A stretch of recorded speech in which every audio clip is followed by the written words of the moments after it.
We'll guide you through how to fix iPhone call volume being too low. If you find this useful, then please consider subscribing and liking the video. This can be super annoying as you're trying to go and put someone on speaker but you still can't go and hear them properly. So we've got some different fixes you can try. First of all, I'm just going to go and get a call right now just to go and show you the first fix. Let me go and answer it, and let's say I go and put it on speaker.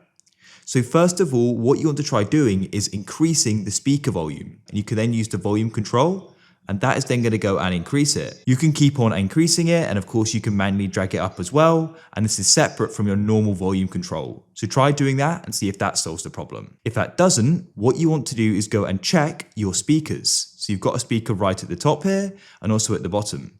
Just make sure there's nothing blocking them, for example, lint or debris which is picked up from your pockets. Last of all, in case it's some type of software glitch, it's worth performing a restart. To do that, you press the increase volume button, the decrease, and then hold down the side power button.